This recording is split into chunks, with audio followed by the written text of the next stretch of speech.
Hey everyone, welcome to Spoiler Piece Theater, the podcast that doesn't give a shit about spoilers. We just want to talk about the movies. My name is Dave Riedel. My pronouns are he, him. I write about movies and I'm a member of the Boston Online Film Critics Association.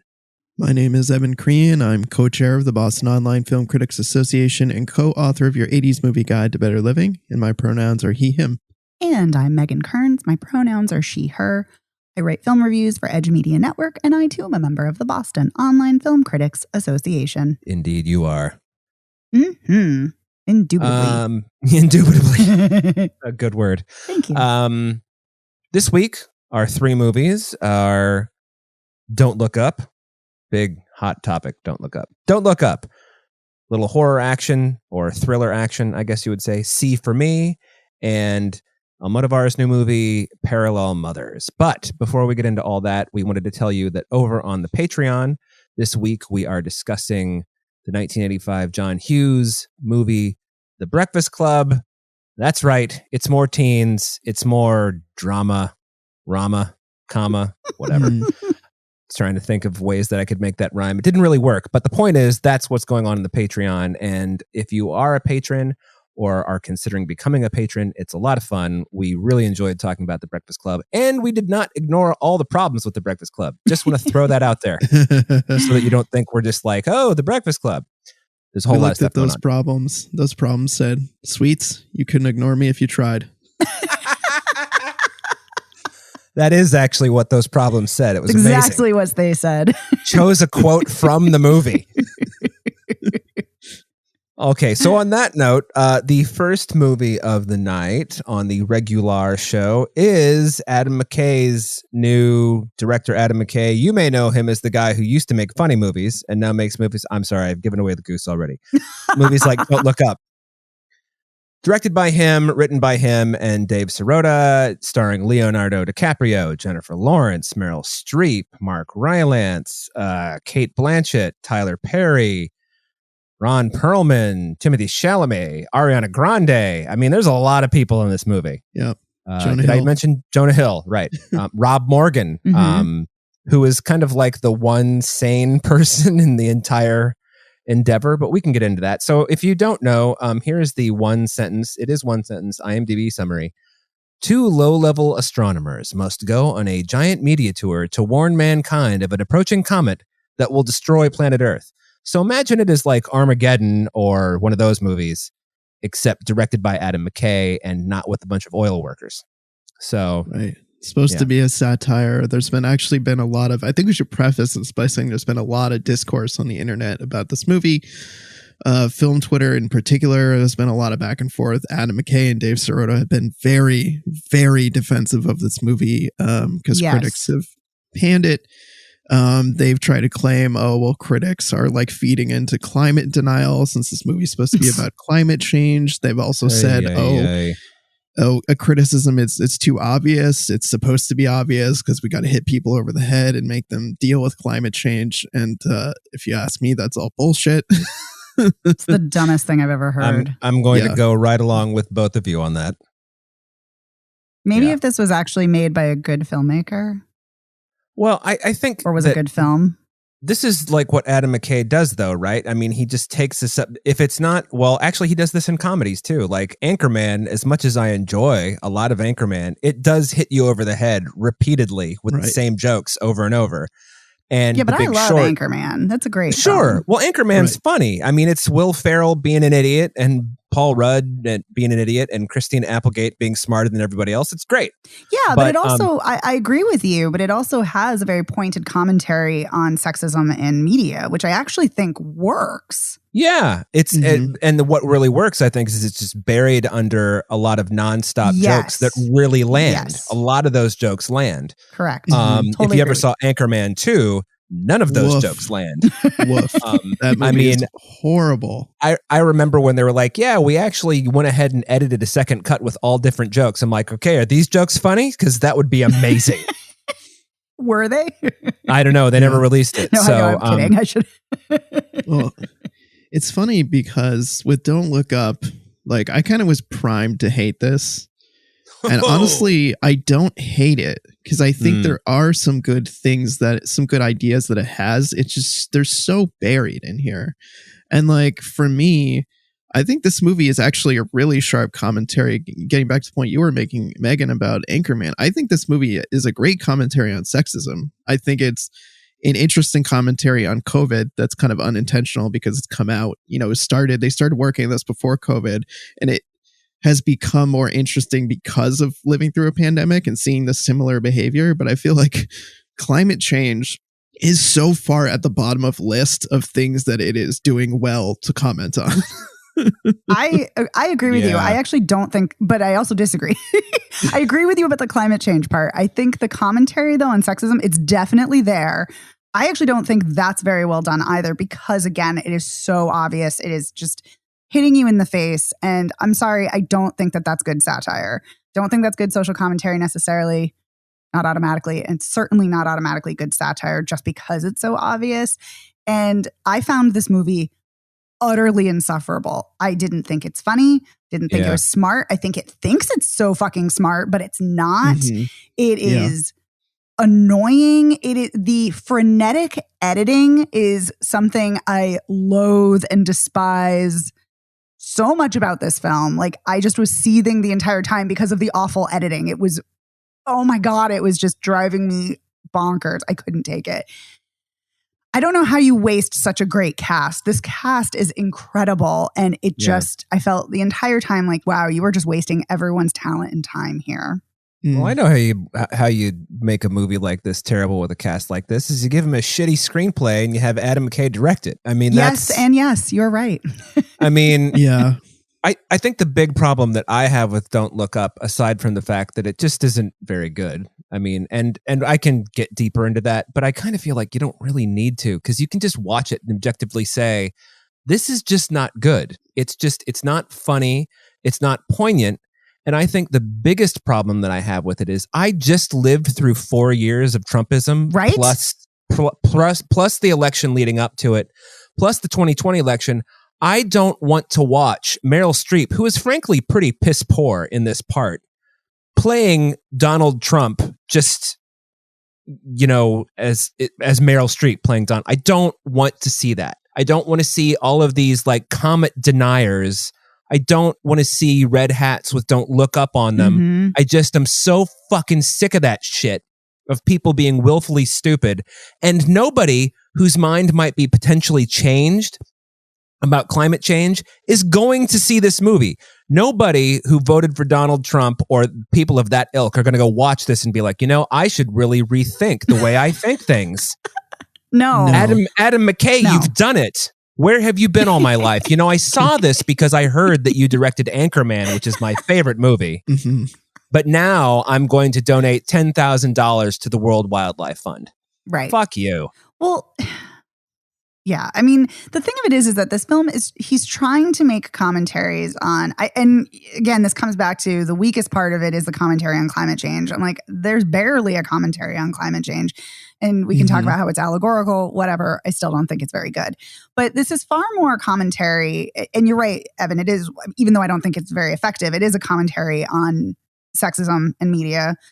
It's also a commentary on capitalism, but again, not a very good one, not a very strong commentary. And the thing of it is, I think it is appalling and absurd to dig in your heels defending your film and to just declare, well, you just don't get it, or oh, well, you're just fueling the climate denier fuel if you don't like it. It's like, no, we are intelligent enough to have a dialogue about this and talk about, yes, we are all horrified, and by we, I mean the three of us, horrified about climate change, horrified about the impending doom of our planet, but can also look at this movie and say, no, it's shitty. It's not doing its job effectively, or it's not telling a great story. It's not doing its social commentary in a very smart or effective way. And I think that's the problem, is that I don't like the story. I like the message that it's trying to convey, but it's not doing it very well. And that's the problem. No,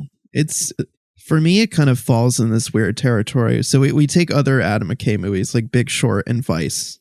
I liked Big Short, but didn't think it was amazing as most people did. And I hated Vice. Oh, And Vice is terrible. torture. This movie falls in some weird in-between territory where it's like, got some good points, but it's not as overbearing as Vice, where Vice was like, every scene was like just hitting you over the head with like what you were supposed to think. This movie does some of that. And it could have been good, but it's so terribly paced and so overlong. There was a point where we paused and I was like, there's an hour left in this movie. How is there an hour left? What is there left to do? And I just like could not believe how long and just insufferable it became in that like next hour. Cause I didn't hate it. There were parts that I was enjoying, like particularly this idea that you have Leonardo DiCaprio and Jennifer Lawrence. She discovers the comet. She's a grad student. He's her professor. But then, you know, she on the news, like he's terrible at explaining this. And one of the major problems of this movie is they're terrible at convincing people because they leave out one of the most important facts, is that in this comet will be here in 6 months. Right. They don't tell the president that. They don't tell the news that. They don't say like a critical detail that would get people like, you know, like sure, there'd still be denier people, but I feel like telling people you have 6 fucking months to figure this out would light much more of a fire. And the fact that they don't do that is just so incredibly frustrating, but also it creates a giant hole in your argument of like trying to argue about climate change. But anyway, getting back to the Jennifer Lawrence, Leo DiCaprio thing, it's like, so, you know, she has a meltdown on the news. He's doing terrible. And so like people lay into her and they're really mean to her. And then he gets all the credit and then he gets launched into this Fauci like status. But it seems like they're kind of commenting on Fauci a little bit, but not really, because he's like, you know, like a sex symbol and really popular. And it's just, I don't know. It's like from that, you're like, okay, this is a really effective like commentary on sexism. It's like she was telling the truth and they're like, no, she's crazy. And let's like make memes about her. And then let's give him all the credit, even though she discovered it. And like, let's catapult him to fame. And so I was like, okay, I'm digging that. Like, I think that's a smart thing to say. But the rest of the movie is just, it should have been much funnier. Like, if this is going to be a satire, make it really fucking funny. Make it zippy, make it funny so that it adds like a quick pace to it.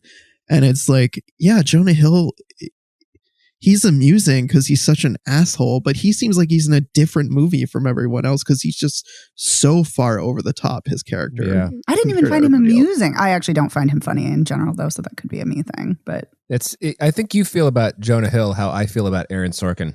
I think that's is that comparable? That might be. That very well might be. Yeah, and I think it's also because he gets so much praise, and like Jennifer Lawrence has said in interviews, it was so hard to work with him because he was so funny, and I couldn't keep myself straight. And I'm like, where is this humor you are talking about? Like, I just am not seeing it. But it's in the same cutting room floor as all the jokes in Anchorman 2. I mean, yeah, touche. Right. Yeah. I did think it was funny how Jennifer Lawrence's character was so hung up on the fact that the general charged them for snacks at the White House. And that just kept, that was actually quite funny that she hung on to that and just could not let that go. And was just so, because it is fucking confusing why someone would do that. Yeah, that was the most amusing part of the film. I will say that. Yeah. I also am offended as a person who loves disaster movies that this is not a very good disaster movie. I'm very disappointed. Yeah. Except we do get a destroyed grocery store. Yes. But I was also disappointed, not in Rob Morgan, but that Rob Morgan was in a different movie from everyone else. He was in a totally different movie, and I want to see the movie that he's in. Yeah, it's like... he was great. He's always so good. I know. It's just kind of like he found the tone. He was able to tread the line between whatever these people think are jokes and the serious intention behind them, and like toe that line without becoming a joke himself or becoming too self-serious. Completely agree with you.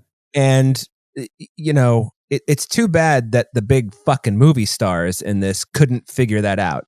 I don't know if it's because of the way they were directed or these weren't the right parts for them. I actually don't think Jennifer Lawrence, I think she was fine, but I think she was fine too.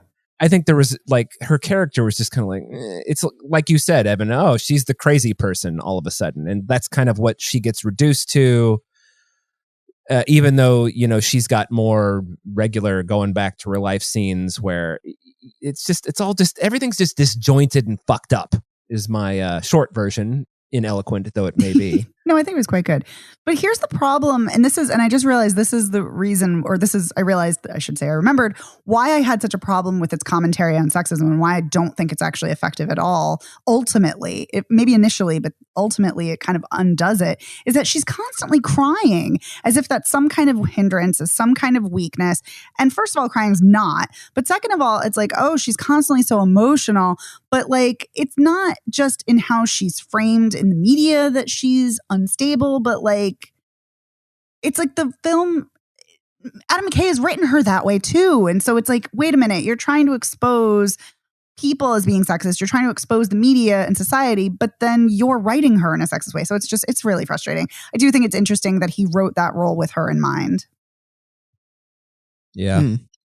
I didn't know that, but also, so it's interesting too that Evan, you were talking about in the beginning about how it's so, and it is, there's so many parallels to COVID, but I'm wondering how much they changed with the script after COVID, because they paused production during the onset of COVID and then started up again later. And so in 2020, so I'm wondering if anything happened to change or not. Yeah. Just curious. I mean, it could have. I mean, like I'm asserting that it's only good because COVID happened, not because it had anything smart to say. I just feel like the arc of the story was merely interesting given the fact that we've been living through a pandemic and we've seen a lot of this behavior and denial in real life. And so I felt like it was accidentally poignant in ways that it was not maybe smart enough to intend. Right. I totally hear you. I'm kind of more, I think, in your camp, Dave, is that I don't need to see a Trump, analog. I don't need to see more Trump. I don't need to see more of this garbage. It's still too raw. It's too fresh. I don't know if I ever want to see it again, but certainly not just, a year, 2 years out from it. Yeah. And also just that, like I said, she just wasn't very, well, one, she's not on screen very much, but two, she's just not very good. It's just like, it's just kind of like, this is a strange thing to say in a movie where so many things are like punch you over the head, subtlety, but like her part's underwritten in a strange way. It's like, you're just supposed to remember that, she's basically doing everything Donald Trump did and not just think of her as a total asshole, you know? There's that. And Meryl Streep is better than that. And she's done villainous characters or characters that could be described as villainous with a lot more depth and nuance than that. And she's also really funny, and she's not funny here. It's frustrating because she is really funny.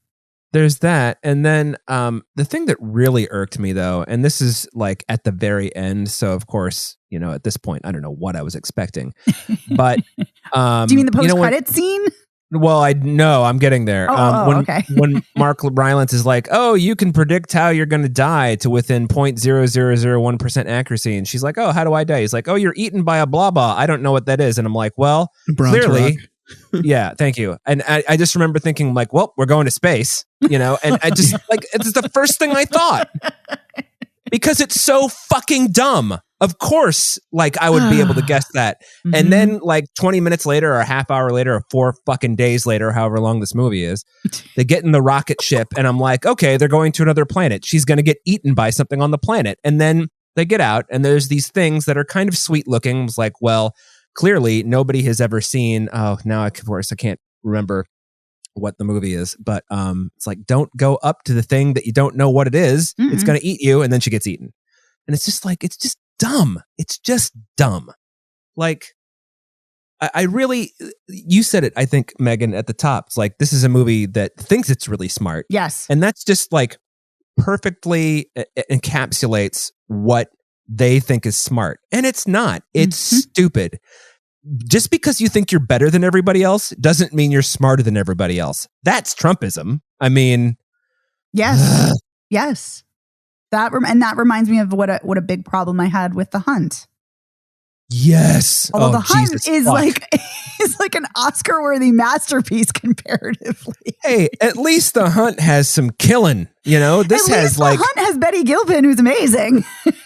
yes, has Betty Gilpin and good Lord, and Amy Madigan, even though Yes. she's in a terrible part. Yes. And, like Sorry, I didn't Yeah. mean to derail us, but I'm just like, I The know. Hunt was doing like the same thing. And and that's the thing I liked the least about it. But at least that had other good facets to it. Unlike that. I just was, oh my God, this movie just. It is torture for me. I was not expecting to like it. And guess what? I didn't. Yeah. But I was hoping, I was like, maybe I'm wrong, because this is such a great cast. And it just made me want to watch Armageddon again. Me too. And I don't even like Armageddon. Yeah. But yeah, there's so many good disaster movies. It just made me want to watch all of those. Well then, closing thoughts, gang. I think we've beaten this over the head the way Adam McKay beat us over the head. So, But I'm bumped. thank you. Agreed. No. Okay. Let's move on. This movie. Okay. All right. Well, then our next movie is put that fucking baby to bed. Our next movie is. Thank you. Our next movie is See For Me, which is a thriller. It's directed by Randall Akita. It's written by Adam York and Tommy Gushu. It stars Skylar Davenport. And here is your one sentence. It's two sentences. I beg your pardon. When blind former skier Sophie cat sits in a secluded mansion, three thieves, I almost tripped over that, invade for the hidden safe. That's not a very well-written sentence. Sophie's only defense is Army veteran Kelly. 3 sentences. Kelly helps Sophie defend herself against the invaders to survive because there's an app called See For Me, and that's kind of a critical thing to leave out of the description. Yeah, but if you're that's gonna put basically all the other details. yeah. So Skylar Davenport is Sophie. Her character is Skylar Davenport is sight impaired, and Sophie is blind in the movie. Which, just in case you forget, they tell you like 400 times. And so there's an app that her overbearing mother suggests she download called See For Me, which is exactly what it sounds like. You have somebody on the other end of the phone, you hook up the video part of your phone, and you're like, all right, here's the room. And they're like, all right, 10 feet in front of you, there's a staircase, there's a railing on the right. That's what See For Me is. And so this is a home invasion movie, and the twist is that the lead actor is blind and needs this app, and she's got a person on the other end. And what did everybody think? Well, I was going to say the real twist is that she's opportunistic and willing to get in on this with the robbers. There's that too. Which I fucking loved, by the way. I loved that was really. Yes. Yeah. It very much reminded me of so Michael J. Fox has been on The Good Wife, and he plays like just a real asshole of a character. And I've heard interviews with him where he has said that like, I love being this like asshole character. I love playing a character, with the disability who's like an asshole. And I love, I want to show people that people with disabilities are just this like dynamic and they can be assholes too.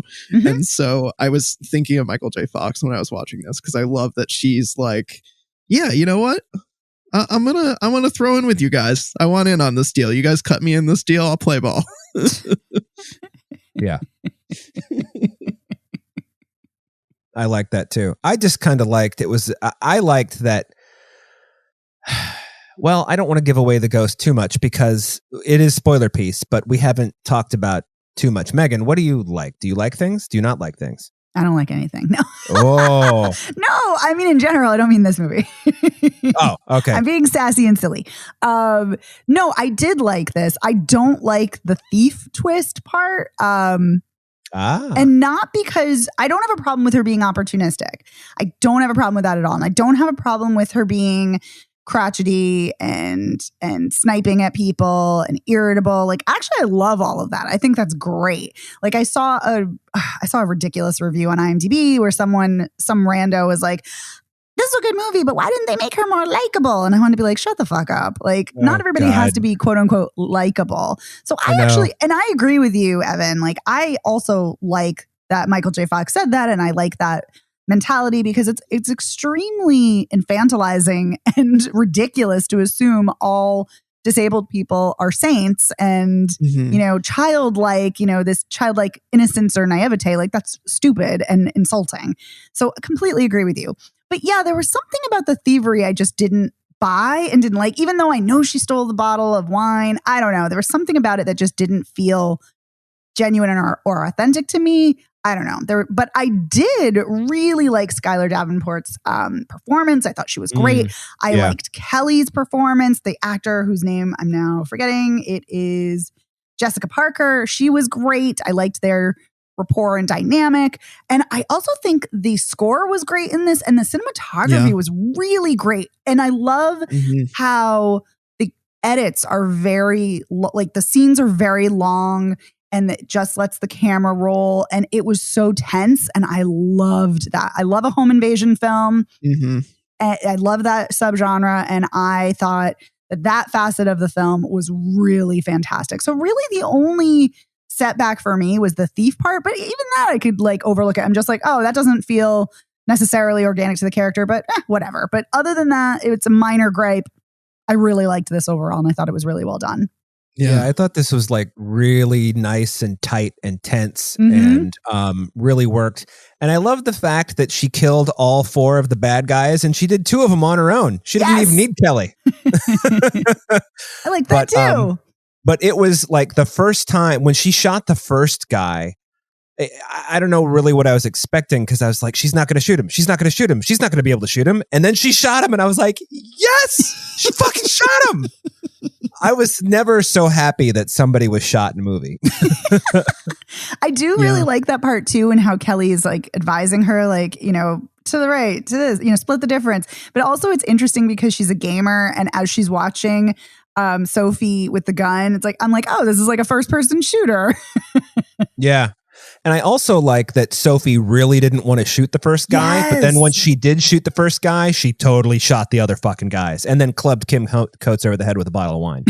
That felt really, really real and authentic. The fact that she's so reticent to shoot at first. Yeah. Oh, for sure. Like, I totally bought that. I actually thought she was going to get maybe in a little bit more trouble than she was already in because she wouldn't shoot him, but then she finally did. Right. Agreed. Evan, it sounded like you were going to say something. Well, I was just going to agree that I thought the score was great and I loved the editing, and I thought that this was very tense. And I liked the edits that kind of pointed to her hearing, like specifically with regard to people's footsteps and their shoes. Yeah. When she was able to comment on people's shoes, like, oh, the guy with the soft shoes. And so I loved that that was integrated in, you know, it felt very organic that, of course, she would pay attention to people's footfalls and know what kind of shoes they were wearing. And so I liked how that was integrated into the story, too. But I also liked that was kind of like the one, because, you know, in a lot of movies where you have somebody with, you know, they can't hear or they're blind, as in this case, like everything else is like dark.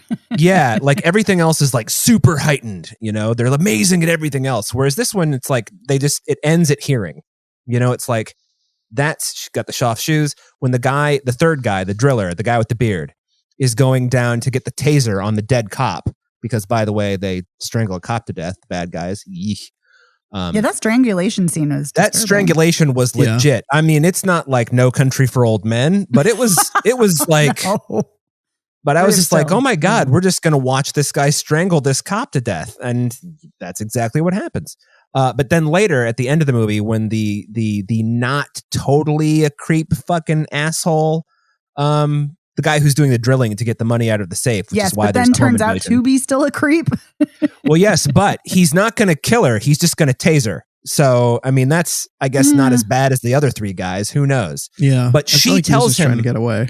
I do too. But she told him, I don't know how many times, she was like, stop moving, stop moving, stop moving, stop moving. She warned him 4, 5, 6 times. He didn't listen. So I figure, you know, just the blind woman's got a gun and she shot the other 2 fucking guys. She's going to shoot you.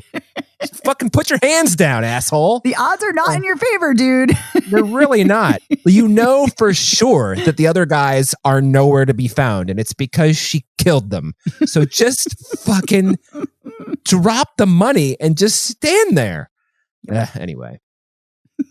Oh, well. I guess that's why he got into home invasion, because he wasn't very bright. I have no idea. That's not. That's a joke, folks. I mean, I don't really have too much more to say other than I dug it. I really like, it's so nice when like I didn't, this was described as like in the press notes that we got, blah, blah, horror movie. I'm like, horror movie, this is a thriller. I mean, so I was pleasantly surprised that I wasn't like sitting there like biting my nails like a crazy person, like waiting for somebody to jump out, like rip somebody's toenails out or something. And it was just a good old fashioned thriller. We're in the dark and there's bad people and we got to stay away from them or we're going to shoot him kind of movie. I really dug that. That was done really well. I do wonder what happened to the cat. I know, right? Because he like runs through, it's like you see the cat and he runs away. He's still in the house somewhere, but where? Well, hopefully the cat's hiding and is safe. That's, in my mind, that's what happened. Hiding and is safe or hiding in the safe? Not in the safe, no. Okay. Yeah, we don't want the cat to run out of oxygen. Yeah. No, right. That's terrifying. No. I don't think Megan would advocate for that. Yes, no. The cat is somewhere safe and hiding. Right. Yeah. It was interesting real quick. When the home invaders break in and Sophie wakes up and hears noise, the first thing she does, she thinks it's the cat. You remember that? She goes over and she puts her hand in the water bowl to see if the water bowl is empty, which it is. She's like, oh, I'll refill the water bowl. And then she starts hearing all the other stuff. Oh, man. Super tense. Mm-hmm. This movie was so tense. Like when the cop comes and she's going through the house with the flashlights, and when Sophie's walking through the house before she knows that for sure there are other people in the house. Oh my God. Yeah. Anyway, so many tense scenes. Yeah. I mean, no matter your opinions about cops, I mean, I think that the way that, this particular cop was well portrayed and her demise was unfortunate, but these were bad people breaking into the house. So, well, yeah, we find out that that Rico, the main dude, was the ex-husband. Yeah. And also, here's the other thing. The guy who kills the cop, the psycho, the one who's really like deranged, the first bad, Soft Shoes, comes out and he's like, it's just me. I broke in alone. It's okay. I'm alone. And after the psycho strangles the cop to death, he's like, dude, she was going to arrest me for breaking and entering. That's a misdemeanor. We could have come back and done this another time, you jackass. I appreciated the fact that like he was angry at the other, like, yes, the other robber or breaking or thief or whatever you want to call him for being stupid. This is like, he didn't think about it. I appreciated that there was just more depth to his character than I broke into this house and I'm going to steal money. Yeah. It definitely reminded me of Panic Room in that way. Yeah. Yeah. Yep. For sure. Anybody have anything more about See For Me? No, just that I liked it.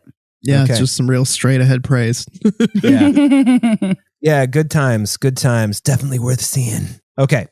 So, last movie of the night is Parallel Mothers. You're going to have to forgive me on the pronunciations. I'm going to try to get this right. This is written and directed by Pedro Almodovar, starring Penelope Cruz, Rossi De Palma, Aitana Sanchez Gijon, Elena Smith. And here's your IMDb sentence. This is the worst. The story of two mothers who give birth the same day.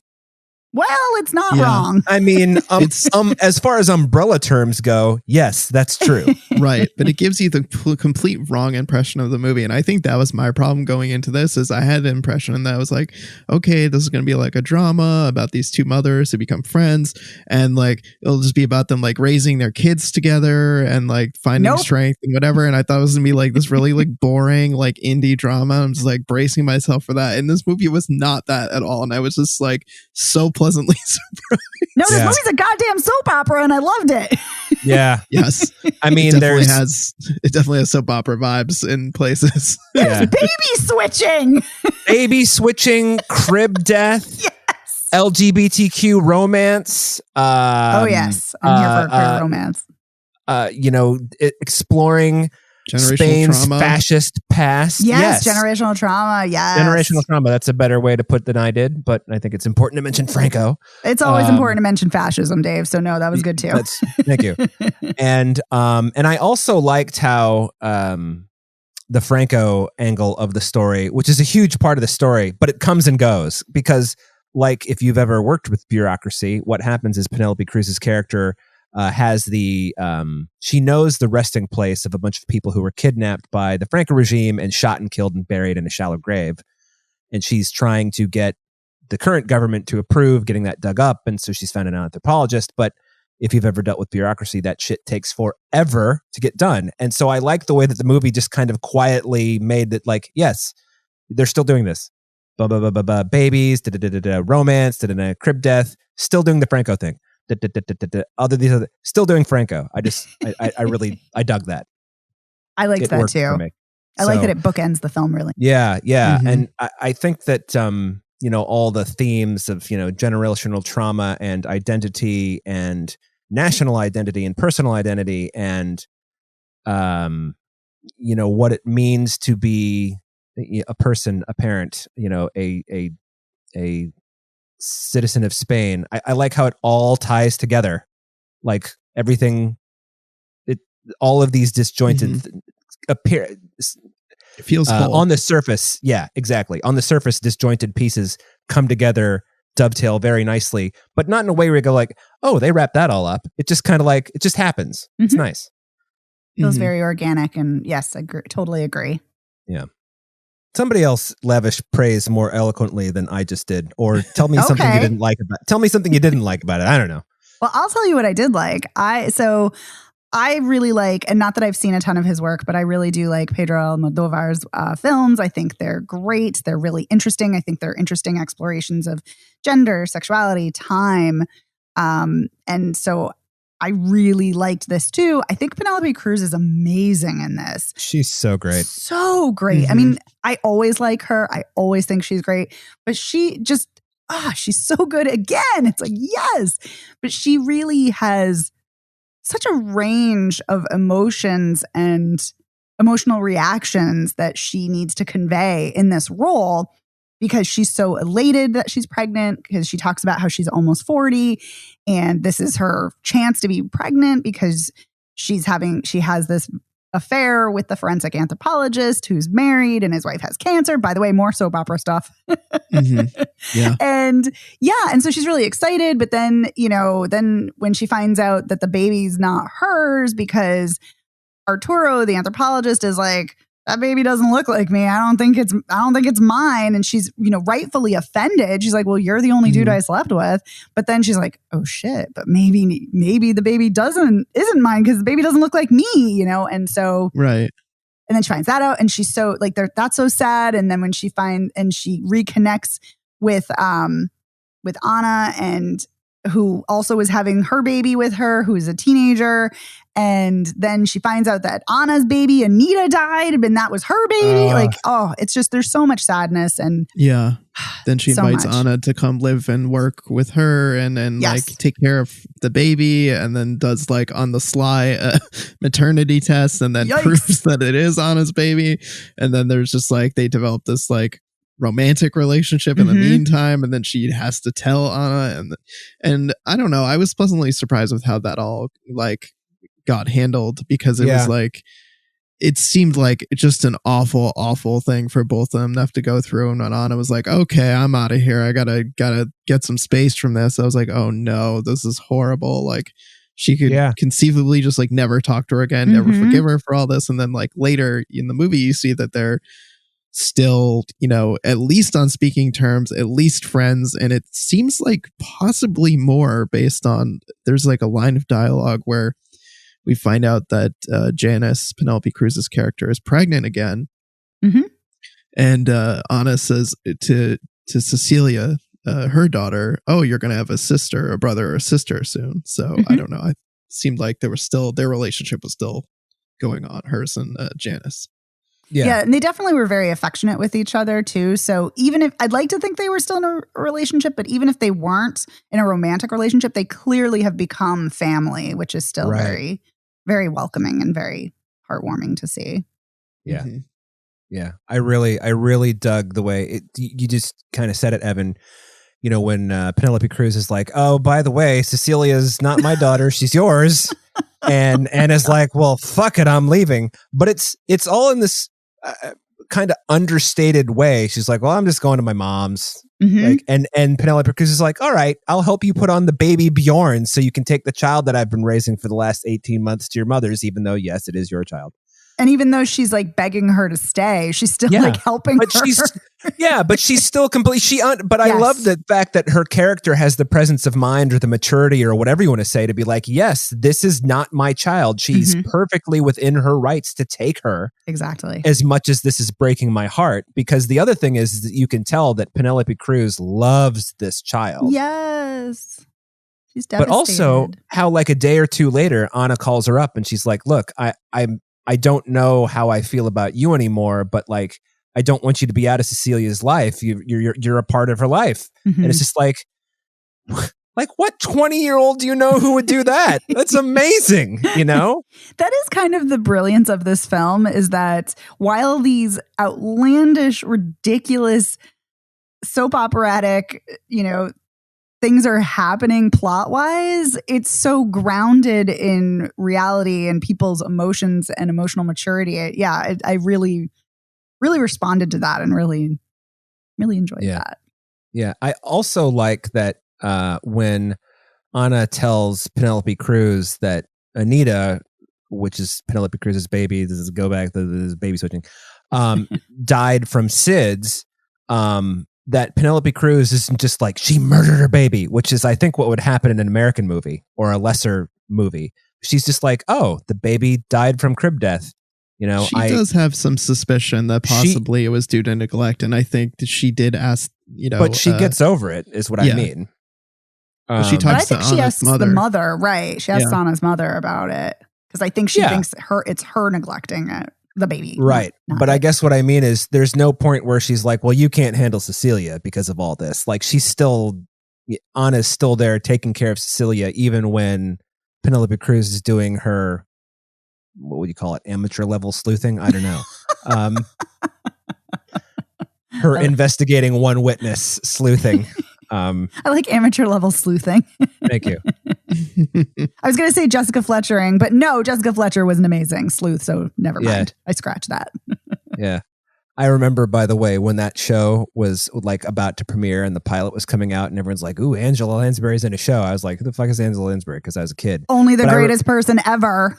I know, but I remember in all the ads, because it's called Murder, She Wrote, and there's this blah, blah, blah, the show, Jessica Fletcher, Cabot, Maine, whatever. And then it cuts to Jessica Fletcher and she's like, I think it was murder. And it's like, well, of course, it's fucking called Murder, She Wrote. Like, I'm 12 years old. I have no idea what's going on. Or 11 or however old I was. That's a totally different story for a different time. It was a good one nonetheless. Thank you. Anyway, I just really, really enjoyed all the, I don't want to say twists and turns because it's not like, it's like, ooh, I'm going to throw this in there to surprise you. But I just liked how this didn't necessarily go where you thought it was going to go. I was not surprised that there was baby switching. Nope. But Me neither. But a lot of other stuff, it just worked. I feel like these are people instead of like movie characters, Right. Rather than a plot device. So yeah, even though I saw a lot of this coming, I didn't care because I was like, well, how are they going to handle it? What are they going to do? Like, that's what I cared about. And that's what I think the film does so well. And it's so well written and incredibly well acted. So yeah, agreed. And very moving and emotional, especially in that last scene when they've dug up that mass grave where her great grandfather's body is, and other people in the town have come to find their relatives, and you see the shot of the skeletons all kind of like intertwined together, and then it's the shot of all the archaeology people laying in the same position with their bodies, and I just thought that was like a really like just incredible last shot of the movie. Yeah. Totally agree. And I also really like the scene when Penelope Cruz kind of has her first big, I don't know if it's a disagreement, but she says to Anna, she's like, you need to learn the history of our country. Yes! You don't have any idea like what this is like. And it's like, huh. And then I was just thinking, I don't know much about Spain's history. I mean, I know about the fascist takeover and I know about the Spanish Civil War, but pretty much everything else, not much, So I was just thinking, hey, also good message for me. I don't know anything about Spain. I should learn some more. So that's That's a great scene, though. I love that scene. Again, so well acted, so well written. Yeah. And a really important message. You're right. All of it. Yeah. And I like how a lot of all of the relationships in this movie are complicated, but it's all done in a, understated is not the right word. It's just like everyone has an emotional maturity that you wouldn't expect. Like if this were an American movie, people would be screaming at each other and throwing plates and like, bringing the lawyers in and all that shit, suing the hospital for switching the babies. Like that's not even like, nobody even was like, goes to the hospital and is like, what the fuck there's none of that. Nope. It's just like, this happened and it's a tragedy and we will deal with it. And you can also, I feel like, because it's not an American movie, have this kind of ambiguous situation at the end where you're like, okay, maybe Janice and Anna are still together, or maybe they're still friends, or maybe there's some type of ambiguous throuple with Arturo, since he's like clearly, yeah, maybe Janice have another baby. It's like, it's fine. Like the movie does not make you think too hard about any of it. It's just like, okay, these people are now connected to each other.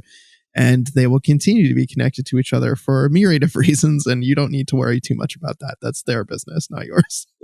Yeah. Good way to put it. Very good way to put it. Thank you.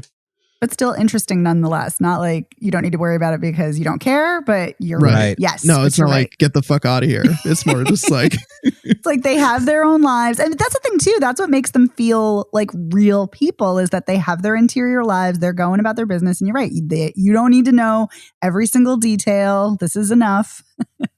Which just makes them feel more real. Yeah. Exactly. Yep.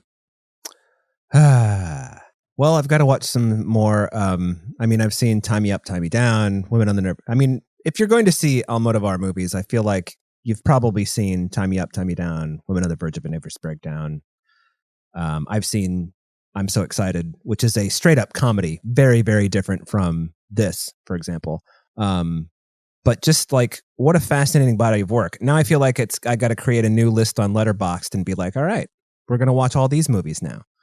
So thank you, Pedro Almodovar, for making me want to see all of your movies based on this one alone, even though I've seen several other ones. Anybody have any closing thoughts on Parallel Mothers, which I also like the title, by the way. Mm-hmm. What a cool title. I do too. And I think, again, gender is just woven so strongly throughout his body of work, and he focuses so heavily on really complex and fascinating women characters. And I really like how Anna and Janice, I always want to call her Janice, but I guess it is Janice, but how they bonded over their pregnancies and experiences of motherhood. And I love that. I don't know. There's something about that felt, and I've used this word already to describe this film, but it feels really organic, just how they're bonding, about their changing bodies and their changing lives. And they continue that bond later on and how they're tied together. And I just really like this movie so much. Yeah, it's really good. I loved how the time jumps were handled. I think those were done really effectively, like to kind of space out the action. It's like, okay, now we're a couple months later, and I feel like it was so seamless. I really resonated with the quote that was at the end of the film too. Ooh, yeah. It's by Uruguayan writer Eduardo Galano, and it's in reference to the mass grave and history, and I just thought it was just really incredible. It's translated as "There's no silent history. However much they burn it, however much they smash it, however much they lie about it, human history refuses to shut up." And I just thought that was such an incredible sentiment to end on after having just seen the whole like really moving scene with the mass grave. So anyway, it all came around just so effectively. It feels like such a whole story. Just all of the elements come together so effectively. So I'm just singing its praises again. Yeah. You just reminded me of something though. So one, that was just such a great observation. So thank you so much for sharing. But also you reminded me, one of the things that I think is so really fascinating about the making of this film is that Almodovar had this script for 20 years. Like he had this idea of this film. Yeah, for 20 years. And he talked to Penelope Cruz about it 20 years ago and kind of tabled it. And then during the pandemic was like, hey, remember that movie? And they were FaceTiming or over Zoom. He's like, remember that movie I told you about 20 years ago? Yep. Well, now we're going to do it. And I want you in it. And I'm just like, wow, that's so interesting, and I wonder how it differed and the journey to get from its inception to here. But I think that's really fascinating that that is the trajectory of it. And because one of the articles I read about it was like, oh, what did you do in the pandemic? Well, somebody made a movie. Like, and here you go. Yeah. But anyway. Yeah. It's really interesting. That is cool. Yeah. Gives me hope for all the screenplays I started 20 years ago and haven't finished yet. So oh, hey, there you go. Got to get cracking. I'm just kidding. But I wish I had that kind of creativity and ability to think about something for that long. But anyway, that's all the movies on Spoiler Piece Theater for this week. Yay! Yeah. So brief recap. Don't Look Up. If it's still out in theaters, it's out in theaters, but it's also on Netflix, so you can just watch it there. Mm-hmm. See For Me is out in theaters right now and on demand, and Parallel Mothers comes out today in theaters, and it will eventually be on demand. And let's just recap. Don't Look Up. Yay? Nay. I'm going to go nay. Skip it. Nay. Nay. Okay. See For Me. I think that's probably 3 yays. Yep. Yeah. Emphatic yay.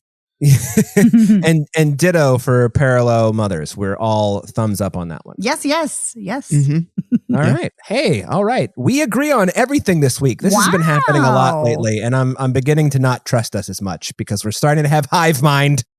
So it's group think.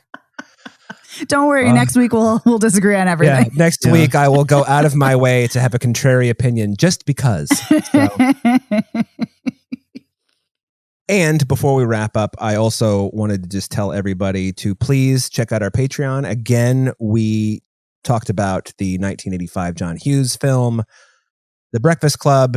You know it. You maybe love it. But I bet you would love to hear us talk about it. So please, patrons, go over and check it out. And if you're not a patron, please do consider going to check it out. Also want to thank our editor, Otto Clamor, very much for making us sound so much better than I deserve to sound every week. And you guys sound great too. Thank you. And thank you, Otto. Yeah, thanks. And thank you, Otto.